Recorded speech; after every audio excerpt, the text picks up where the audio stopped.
നമസ്കാരം സുഹൃത്തുക്കളെ, പുതിയൊരു വീഡിയോയിലേക്ക് ഏവർക്കും സ്വാഗതം. എന്തൊക്കെയാണ് ഈ കൊച്ചു കേരളത്തിൽ സംഭവിക്കുന്ന? എന്തൊക്കെയാണ് നടക്കുന്നേ? എന്തൊക്കെയാ എന്താ പറ, എനിക്കറിയില്ല. നീ എന്തിനാ ഇങ്ങനെ എന്നെ ഇറിറ്റേറ്റ് ആക്കുന്നേ? എന്തൊക്കെയാണ് ഈ കൊച്ചു കേരളത്തിൽ നടക്കുന്നത്? VD സതീശൻ തിങ്കളാഴ്ച, വേണുഗോപാൽ ചൊവ്വാഴ്ച, രമേശ് ചെന്നിത്തല ബുധനാഴ്ച, കുഞ്ഞാലിക്കുട്ടി വ്യാഴാഴ്ച, സുധാകരൻ വെള്ളിയാഴ്ച, സണ്ണി ജോസഫ് ശനിയാഴ്ച.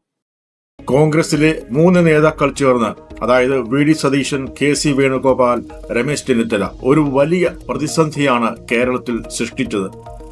നാളിത്രയും കഴിഞ്ഞിട്ടും ഒരു മുഖ്യമന്ത്രിയെ തിരഞ്ഞെടുക്കുവാൻ കോൺഗ്രസ് പാർട്ടിക്കോ ഹൈക്കമാൻഡിനോ കഴിഞ്ഞിട്ടില്ല. ഇവർ മൂവരുടെയും പിടിവാശി കാരണം നഷ്ടപ്പെട്ടത് കോൺഗ്രസ് പാർട്ടിയുടെ ഇമേജും ഒപ്പം 102 സീറ്റ് എന്ന UDFന്റെ മിന്നും തിളക്കത്തിന്റെ ശോഭയുമാണ്. വാശിയേറിയ വടംവലികളും കുതന്ത്രങ്ങൾക്കുമൊടുവിൽ മുഖ്യമന്ത്രി കസേര സ്വന്തമാക്കുന്ന ആളെ കാത്തിരിക്കുന്നത് എന്താണ്? പരിശോധിക്കാം എന്റെ നിരീക്ഷണത്തിലൂടെ.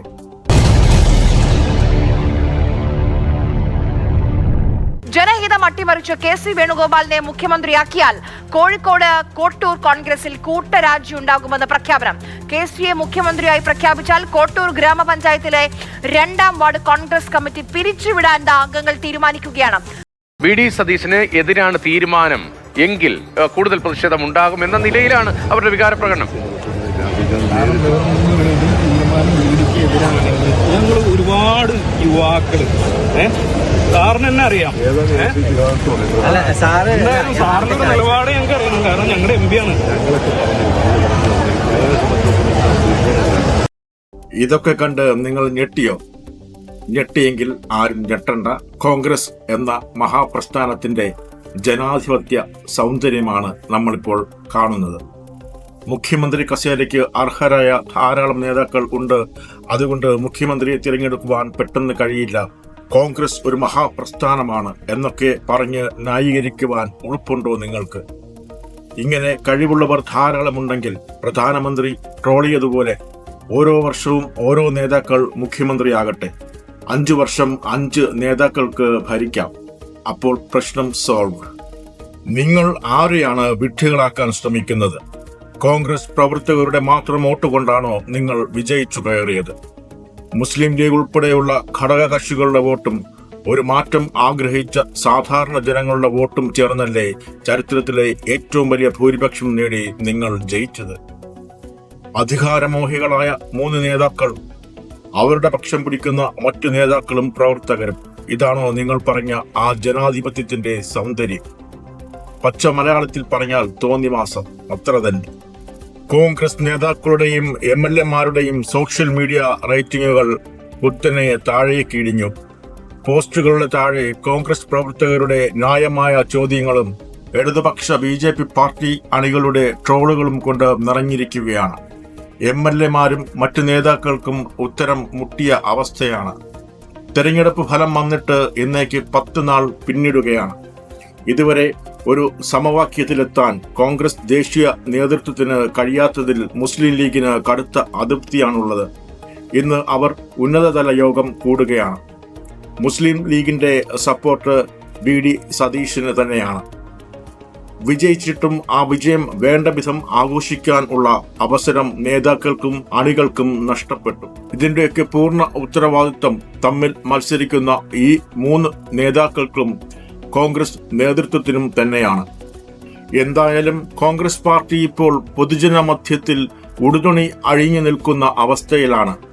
ഇന്നല്ലെങ്കിൽ നാളെ ഹൈക്കമാൻഡിൽ നിന്നും ഒരു പ്രഖ്യാപനം ഉണ്ടാകും എന്നാണ് വിലയിരുത്തൽ.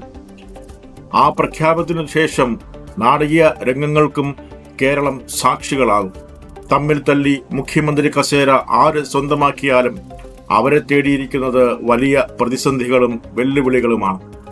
തുടക്കത്തിലെ ആടി ഉലയുന്ന കപ്പൽ, ഐക്യമില്ലാത്ത ഐക്യ ജനാധിപത്യ മുന്നണി എന്ന കപ്പലിന്റെ കപ്പിത്താൻ, ശത്രുക്കൾ സ്വന്തം മുന്നണിയിൽ തന്നെ. ആരെ വിശ്വസിക്കും, ആരെ അവിശ്വസിക്കും? കരുക്കൾ എങ്ങനെ നീക്കും, എങ്ങനെ സ്വസ്ഥമായി ഭരിക്കും? മറുവശത്ത് കേരളത്തിന്റെ ഇപ്പോഴത്തെ സാമ്പത്തിക അവസ്ഥയിൽ ജനങ്ങൾക്ക് നൽകിയ വാഗ്ദാനങ്ങൾ എങ്ങനെ നിറവേറ്റാൻ കഴിയും? UDF പ്രതിപക്ഷത്തായിരുന്നപ്പോൾ ശക്തമായി എതിർത്തതും തള്ളിപ്പറഞ്ഞതും സമരം ചെയ്തതുമായ കാര്യങ്ങൾക്ക് ഇപ്പോൾ പരിഹാരം കണ്ടെത്തേണ്ടതുണ്ട്. ആശാ വർക്കർമാർക്ക് ദിവസവേതനം 800 രൂപയാക്കി വർദ്ധിപ്പിക്കും. സ്ത്രീകൾക്ക് KSRTCയിൽ സൗജന്യ യാത്ര, ക്ഷേമ പെൻഷൻ 3000 രൂപയാക്കി വർദ്ധിപ്പിക്കൽ, PSC റാങ്ക് ലിസ്റ്റ് ഹോൾഡേഴ്സിന് നൽകിയ ഉറപ്പുകൾ, അങ്ങനെ പല വാഗ്ദാനങ്ങളും പാലിക്കേണ്ടതായുണ്ട്. ശക്തമായ പ്രതിപക്ഷ പാർട്ടികൾ സമരങ്ങൾക്കും പ്രക്ഷോഭങ്ങൾക്കും തയ്യാറായി മറുവശത്ത് നിലയുറപ്പിച്ചിട്ടുണ്ട്.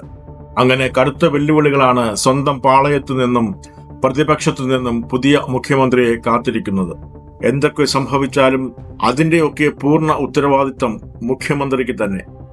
ഇതിനായിരുന്നു താൻ കടുംപിടുത്തം പിടിച്ച് മുഖ്യമന്ത്രിയായത് എന്ന് മാറ്റി ചിന്തിക്കേണ്ട അവസ്ഥ പിന്നീട് ഉണ്ടാകും. LDF തന്നെയായിരുന്നു ഇതിലും ഭേദമെന്ന് ഇപ്പോൾ തന്നെ ആളുകൾ അടക്കം പറച്ചിലുകൾ തുടങ്ങിക്കഴിഞ്ഞു. UDFന് ലഭിച്ച ഈ അസുലഭ വിജയം അവരുടെ തന്നെ അടിത്തറ ഇളക്കിയേക്കാം എന്ന സൂചനകളാണ് ഇപ്പോൾ നൽകുന്നത്.